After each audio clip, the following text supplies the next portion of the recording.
Again, Alina.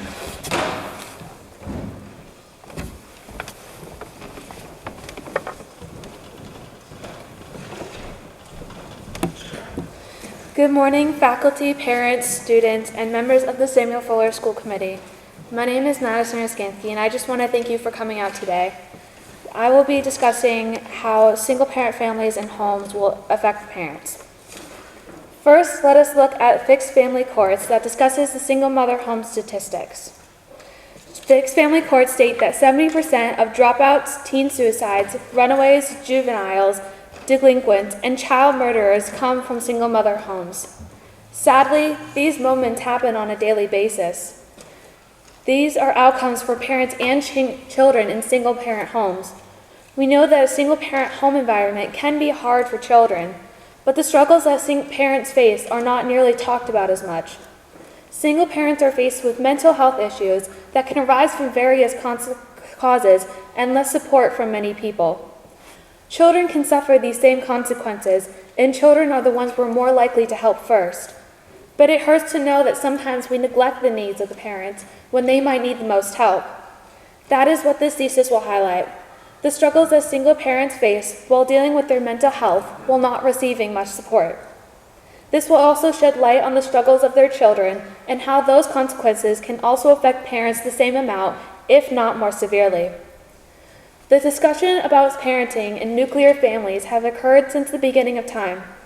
Many have contributed to the discussion, including the Greek philosophers Plato and Aristotle. Plato was against nuclear families, referring to two parents, a mother and a father, and their biological child or children, and wanted to abolish them.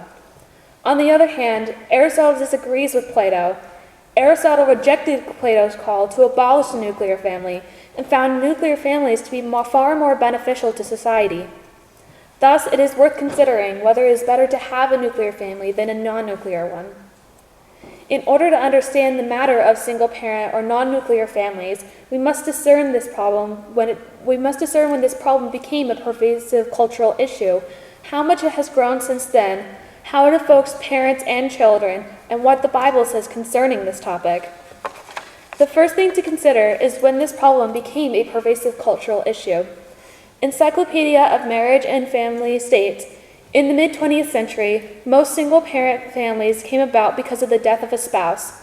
In the 1970s and 80s, most single-parent families were the result of a divorce. In the early 2000s, more and more single parents have never married.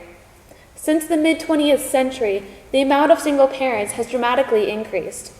Secondly, there are consequences that children and parents from single-parent homes are more likely to suffer more severely than those in dual-parent homes. For example, children and parents in single-parent families are more likely to suffer from more severe mental health issues than those in two-parent households, due to multiple factors. The most common mental health issue is depression. Single mothers are more likely to have as high of a threefold depression as well as substance abuse than married mothers. Along with that, both adults and children in single-parent families also contribute to an increased rate of suicides. Parents, children, or both who suffer from mental health issues tend to not be as social as those from two-parent households. Single-parent family situations can also affect parents and children spiritually. For instance, children and parents alike are more likely to abandon their religion due to these familial living situations.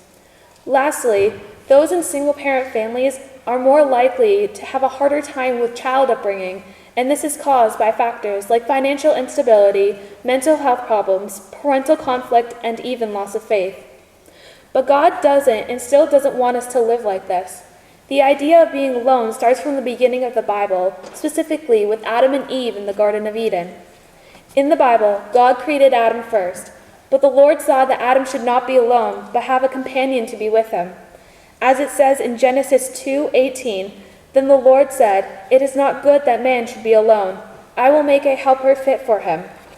Later in Genesis 2:20-24, we discover that there was not found a helper fit for Adam, and so the Lord caused a deep sleep to fall upon the man, took one of his ribs, and from it created the first woman.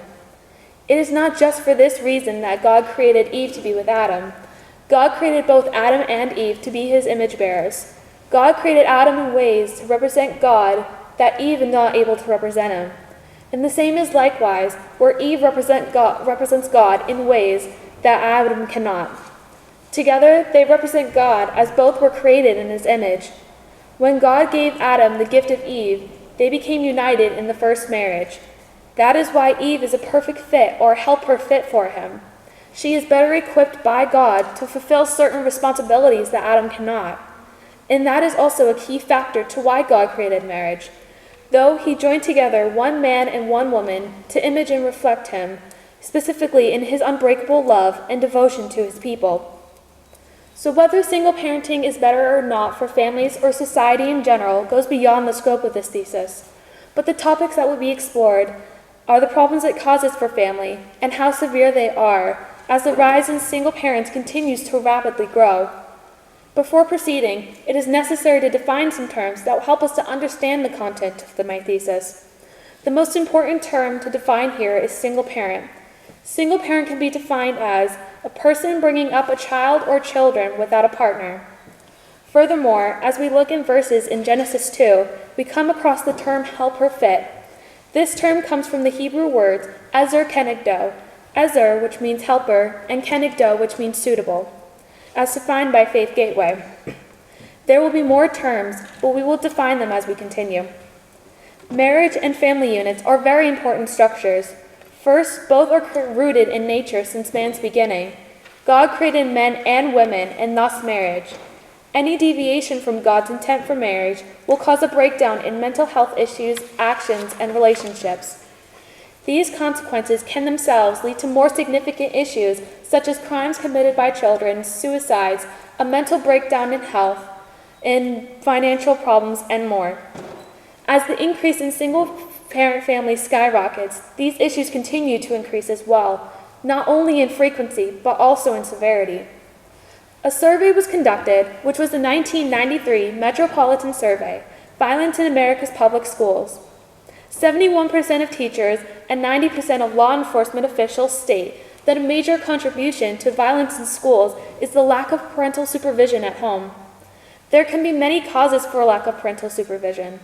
One reason is that children with a single parent do not receive as much attention as they desire. Violence in schools can also expand to much worse things, such as suicides, murders, school dropouts, being put into jail, runaways, and more, as previously stated by fixed family courts. This increases daily and by staggering numbers. This can bring us back to questions like, what is marriage? Marriage can be defined as the state of being united as spouses in a consensual and contractual relationship recognized by the law. However, this definition does not say or show how important marriage and a family unit is. There are major problems that single-parent families can cause. Yes, those problems of increase in crimes and mental health issues are a big factor, but spiritually there is a bigger problem. Marriage and family units are at the core of our human condition because these institutions were created by God. Without those, what will happen to us as social creatures? Will our lives turn out better or will they break down? More importantly, what part does marriage and family units play in our lives? How significant and beneficial is it? All this being said, what should one do about it? There are many options on how to help single-parent households in times of need. Congress has already taken a step in that direction to help single parents financially. In 2009, Congress passed a bill that would give protection to single parents, which was the Single Parent Protection Act of 2009. It amends the Internal Revenue Code to 1. Allow individual taxpayers who are entitled to receive child support a refundable tax credit for any unpaid portion of such support, and 2. Increase the income tax liability of any individual required to pay child support by the amount of that unpaid child support allowed as a tax credit by this act. Though this may help with single parents' financial situation, it does not solve the main issue. Even though there are laws that can help parents ease their struggle, ultimately, that will not solve the problem. We as human beings can help by suggesting counseling or a support group or things like that. But that can't fully fix the issue. We need a rebirth from God. It is ultimately God who is able to fix this issue. He prepares us and gives us the tools we need to progress and thrive. As believers, we know that He can help those in need. Single parents also need to be thought of as well as their children. As the rate of single parents continues to rise, we see an increase in severe emotions, not just in children, but in the parents as well. One effect that severe emotions can have on a single parent is that it can lead to severe mental health issues like depression, anxiety, excessive anger, and suicidal thoughts. In 2015, a survey was conducted for single-parent households. The National Library of Medicine states that 20.2% of single parents experience symptoms of depression.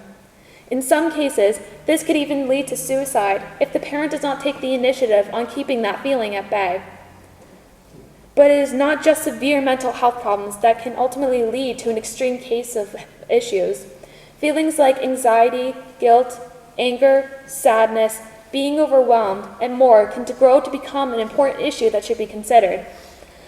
All parents have these emotions in some form, and this can affect their daily lives. It can also become more severe if it is not addressed. When mental health problems become more severe, it will infect the entire family. Single parents may react in different ways, whether they isolate themselves from their family or they isolate their own household from the rest of their extended family. Other parents might want to have as much family with them as possible. As it says in Genesis 2:18, it is not good for man to be alone. Being mentally strong is difficult for many people, and for single parents, it can be even harder to be mentally strong for your children. There are many ways that you can develop mental toughness. Some include counseling, taking care of yourself, being in some kind of support group, whether it be one in a church or one of single parents, and more. Overall, it is good to have full spectrum wellness.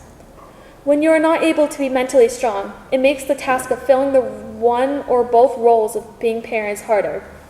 Single parents who suffer from mental health issues generally have a harder time fulfilling their role as a parent.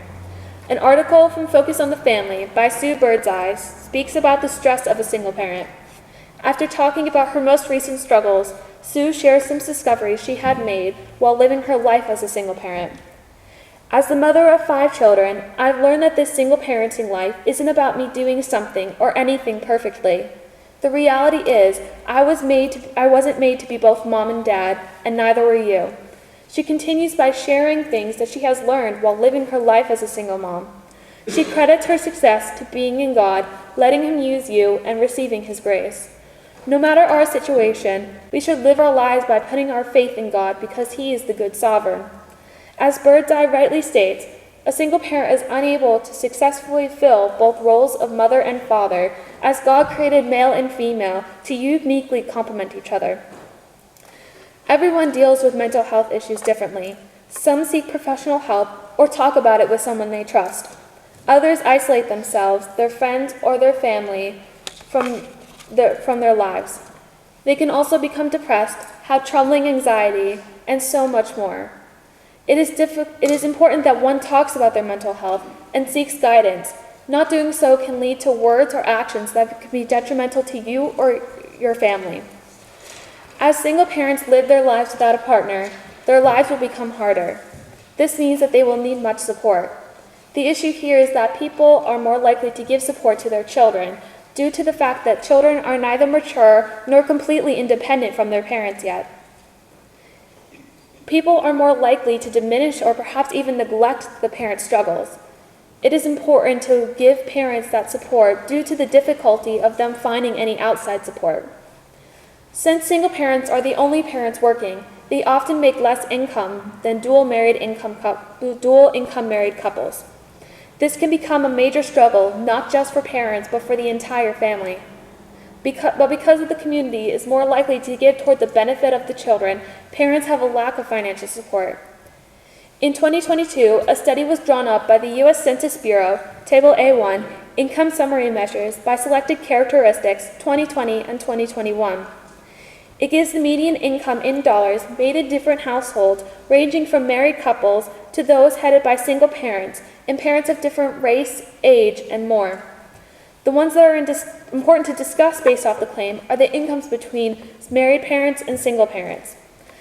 Not only does this study show the median income made by married couples from 2020 to 2021, but it also shows the median income made by single parents, both mothers and fathers.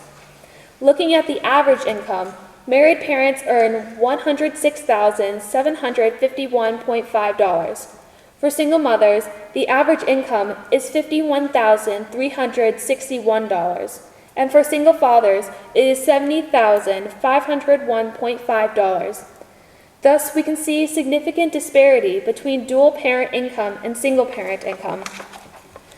There are many outcomes that can result from a lack of financial support and income.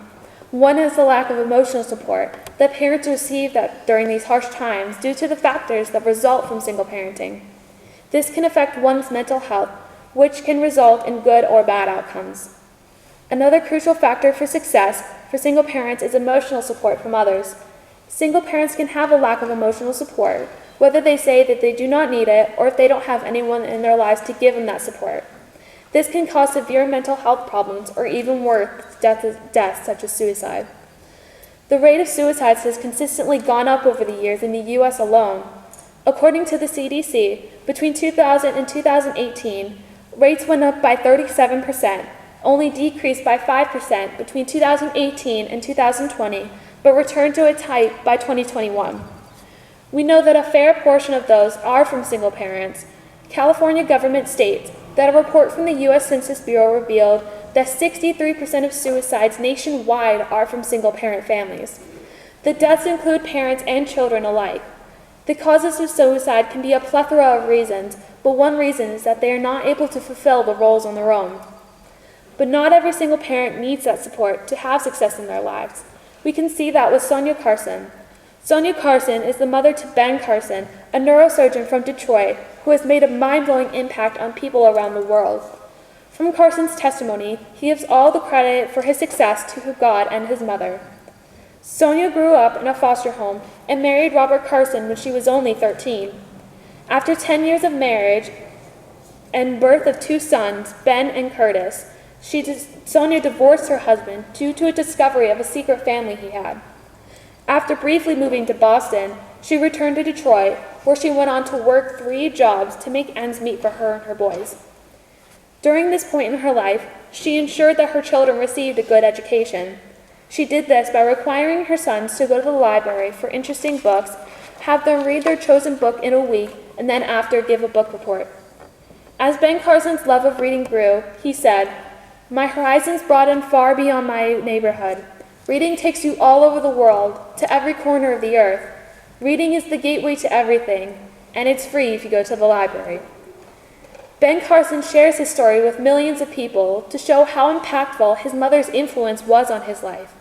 What's more, his mother did it all on her own, with no support from anyone other than her sons and God. This particular case shows that some single parents are able to still successfully raise their children alone, although this is not ideal. Unfortunately, this is not the case for every single parent. Sadly, some parents do and cannot obtain any outside support. This is why we should provide support to single parents and their children within our communities. Many would ask how the children are dealing with living in a single-parent home. Some would say that their kids are doing well and are thriving. Others would say that it has taken a difficult toll on them. Due to living in a single-parent household and the many challenges it comes with, children can also develop mental health issues. It is true that children can also experience mental health problems like depression and anxiety. Parents are not the only ones who have had to deal with some traumatic event and a tougher life. But a lot of the time, children's mental health occurs when witnessing conflict, have a dramatic change in their life, or seeing the emotional or physical state of their parent. An article by the Annie E. Casey Foundation supports this claim when the article discusses potential emotional and behavioral impact on children. The section states, "Kids from single-parent families are more likely to face emotional and behavioral health challenges like aggression or engaging in high-risk behaviors when compared to peers raised by married parents. Research has linked these health challenges with factors often associated with single-parent families, such as parental stress, lost social networks, witnessing conflict, moving homes, and socioeconomic hurdles." Excuse me. Parents are not purposely exposing their children to all the problems that they are dealing with, but the harsh issues that they are exposed to are usually done by the parents, who are the first to deal with their own mental health. Parents' mental health has a major impact on the mental health of their own children. If we are able to help the parent with their emotional hardships, we could also help their children. Another valid argument regarding how long one lives in a single-parent home is that children live more of their lives with this struggle. I agree that some children live more of their lives with this struggle. Most children who live in a single-parent household end up spending their entire childhood with only one parent. Although this is true for some children, we must also consider those parents who spent their childhood with only one parent looking after them. As a child of divorced parents, I've seen firsthand how long my mother has struggled with being part of single-parent families. Not only was she a single parent herself, but she also was the child of a single mother as well. From the moment her parents got divorced, she always lived her life knowing she had a single mother. My mother eventually got married, but after a divorce began living in a single-parent home once again. Only this time, she was the single parent. Not only did she spend her childhood with a single mom, she also spent a few years as a single mom herself. She lived most of her life with those consequences of being in a single-parent home until she got remarried. My mom is a perfect example of someone who lived in a single-parent home longer than some kids. Easing the responsibilities of single-parent families is not enough to completely support them. It is also difficult to keep up with when the rates of single parents continue to rise. Doing as much as possible for single-parent families is a great goal to have, but even one small action, word, or gesture can be enough to help them get back on their feet. However, ultimately, single parents, as we all do, need Christ and the gospel. It is ultimately God who is able to fix this issue. We have explored single parenting and the struggles they face while living their life without a partner to help them through it. We first looked at single parents' mental health. Within that, we made 2 claims. 1, mental health problems can become more severe and can lead to depression, anxiety, and even suicide. 2, families of single parents can be significantly affected by their struggle with mental health. Then we moved on to consider the lack of both financial support and emotional support from others for single parents. We also briefly discussed the life of Sonia Carson to show that not every single parent needs either financial support or emotional support to be successful.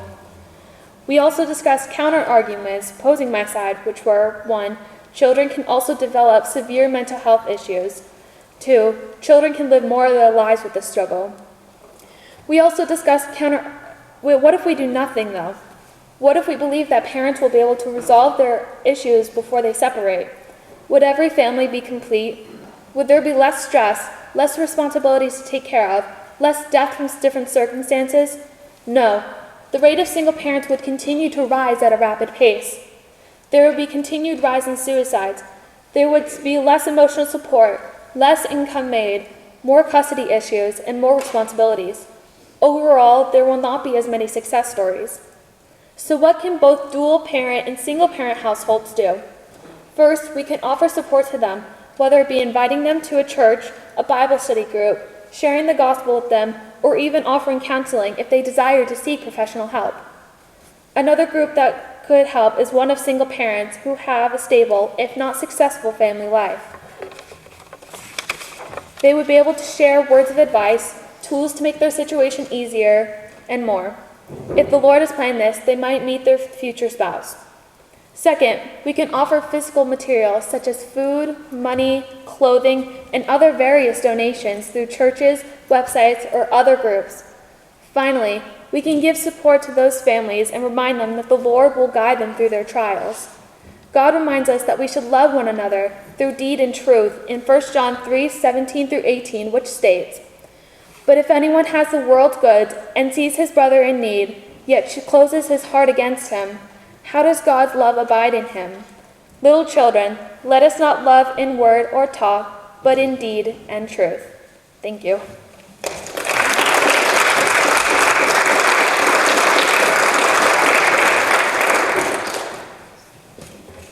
Maggie, thank you very much. So you mentioned sharing the gospel with single parents. You mentioned bringing them to a Bible study. And in terms of preventative things that we can do, so prior to a situation developing, would you encourage either better instruction or better education in terms of the scriptures and spiritual matters of two people who are about to enter marriage. Yes. So speaking of pastoral counseling, so what are your thoughts on that and how that might at least prevent on the front end of this particular issue?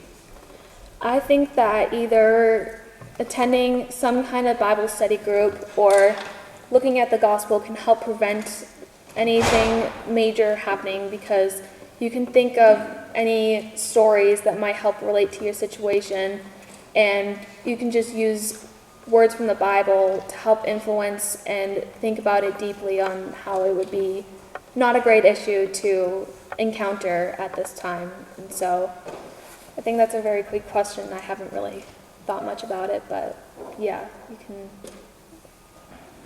Yeah, my question is similar. So, in your research, did you find any percentages that said, so what percentage of single parents were male or fathers, and what percentage of single parents were, female? So like, I guess both. Well, if there's a divorce, both of single parents. But I'm thinking of an example of where one parent is not involved in raising the children at all. So, did you find a percentage of that? Yeah, so based on what my past research was, I would say about 80% of single parents are indeed mothers and 20% are fathers, because due to whatever reason, maybe even custody issues, children are more likely to end up being raised in single mother homes rather than single fathers. But every case is different, but it's more common to have single mothers rather than single fathers. Yeah, quick follow-up. That was what I was expecting. It's such a huge issue. So why, or knowing that that is the case, that oftentimes, more specifically, it's fatherlessness. It's like fathers are not involved. So that can look different ways, but to get at the root of this problem, and you touched on this is one of the core problems of our society, I think. So you chose a very important topic. How do we get at that root? So that would be one thing I think, okay, that's a big disparity, 80% to 20%. So there's something there that's involved in the root of this issue. What do you think that is? Or I know that's a long question, but how can we attack that root? That is a very good question. I think that we can probably attack it with just seeing, like maybe even discussing the problem and then using the Bible or words from God to share that this is not like the reason why. We can ultimately have faith in God to help guide us through whatever might be troubling us and help us to guide and to help ultimately resolve those issues to have like a complete family life.